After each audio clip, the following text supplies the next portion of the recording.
Hello, this is Patrick Barnard in Montreal.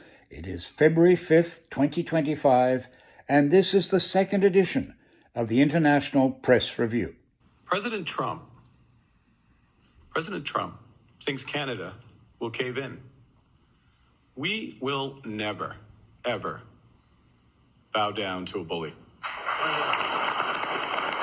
That was Mark Carney you saw speaking to people in Halifax, Nova Scotia on Friday, January 31st, 2025, just this past weekend, which was so important for U.S.-Canada trade relations. Carney was saying that Canada must not yield to the bullying of the United States because Donald Trump had announced that there will be 25% tariffs against both Canada and Mexico, and that announcement was to be made on Saturday, the day after Carney was speaking. Carney was saying that Canada should not yield to such bullying. He's running for the leadership of the Liberal Party because Justin Trudeau, though titular head of the Liberal Party and of the government here, has said that he's going to step down. So we're going to have a leadership contest here in February. Now, another person is in that contest, Chrystia Freeland, who is the former Deputy Prime Minister here in Canada. She has a very impressive history, just like Mr. Carney. She was a very successful journalist for the Financial Times. She was the head of its Moscow desk in 2013. She speaks Russian. She speaks Ukrainian. She knows about the links between Donald Trump and the Russians, such as they are. And she renegotiated the trade deal between Canada and the United States in Trump's first term. He didn't like her, but he knew she was very capable. So we have these two people, Carney and Freeland. Both of them have been on U.S. television saying that Canada must not yield to bullying over the tariff question from the United States.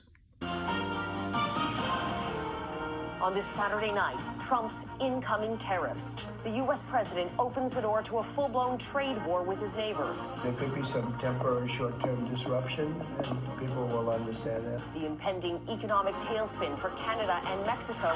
The impending economic tailspin for Canada and for Mexico. That was the story last weekend. But then there were two phone calls, one from the president of Mexico to Donald Trump and another from Justin Trudeau to Donald Trump. And the next thing you know, Donald Trump gave Mexico and Canada a 30-day reprieve for these tariffs. And in return, he got some minor concessions. What was going on?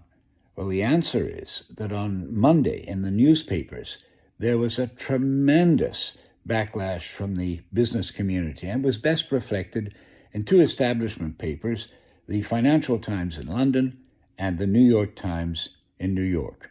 Monday, February 3rd was the key day for really getting Donald Trump to reverse himself. Here's the two newspapers I mentioned, the New York Times in New York, the Financial Times in London.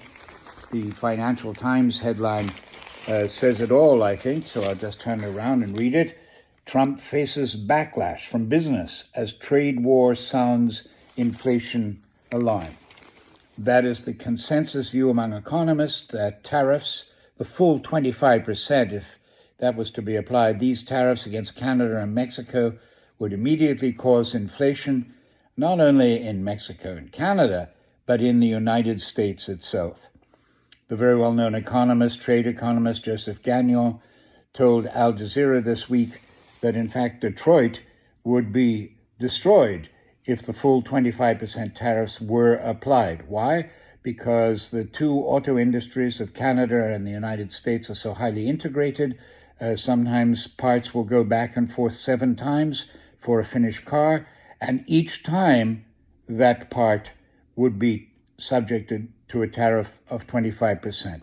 Donald Trump's trade policies are rife with contradictions. For example, tariffs, full 25% tariffs, would cause inflation. Inflation would seriously damage the very people who voted for Donald Trump. Also, this heavy tariff policy is supposedly directed against China, weakening China. And yet, the main impact so far has been felt by friends and allies. And the situation seems to favor China. That fact is captured in a Monday report February 3rd again, front page of the New York Times by Alan Rappaport. I'm going to read the headline on the first paragraph to you. Trump's tariffs said to imperil global trading. Tilts in China's favor. Speed and scope seen as crippling industries and raising costs. Washington.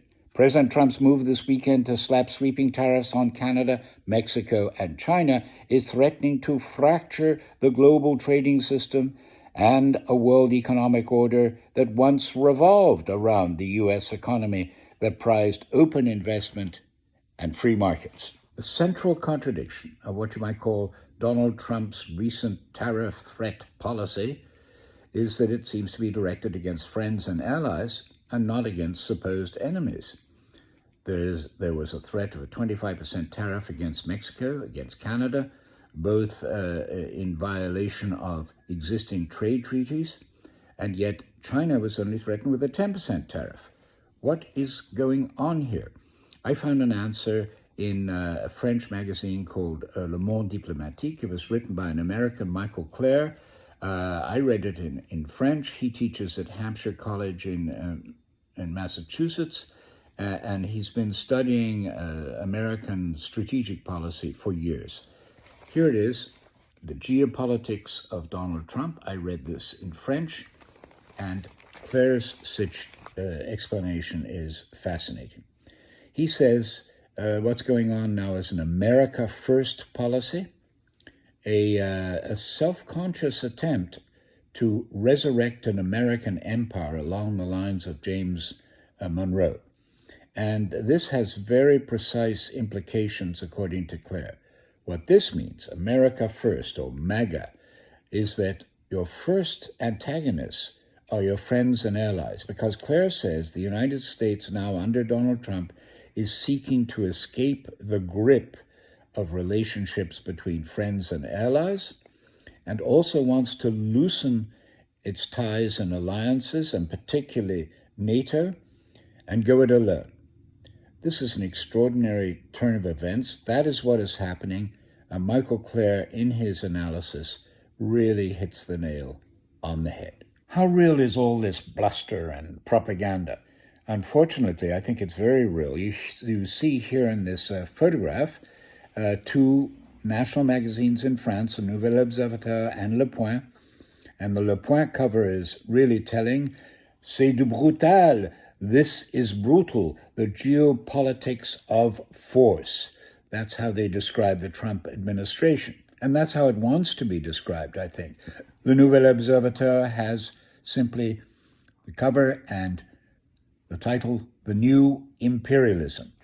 Le Point points to a declaration on Fox News by the National Security Advisor in the Trump administration, Michael Waltz. He talked about Monroe 2.0. That means the Monroe Doctrine revised and brought up to date for our era. I mentioned President Monroe already. In 1823, he promulgated the Monroe Doctrine that proclaimed that the Americas were American United States territory. Europeans stay out. It is ours. And we've seen some of that with the talk about the Panama Canal and the use even of force to take the canal back into American hands. All of this is profoundly disturbing. It's meant to be disturbing, but it's also roiling the minds of many people in the world. In Le Nouvel Observateur, the magazine quotes Romuald Sciorra of the French think tank IRIS. Quote, "The rhetoric of Trump will destroy the spirit of NATO and take us to a new dimension. His ambition is to undo what is left of what remains of the multilateral system put in place after 1945, which he detests," close quote. Now, Michael Waltz is a key figure in all of this because he put a video up on X, owned by Mr. Musk, a year ago or so, in which Mr. Waltz indicated that the Trump administration has a strong preference for conservative candidate leader Pierre Poilievre here in this country.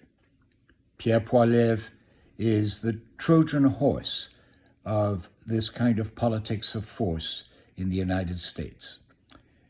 And that is the International Press Review for this very extraordinary week in February.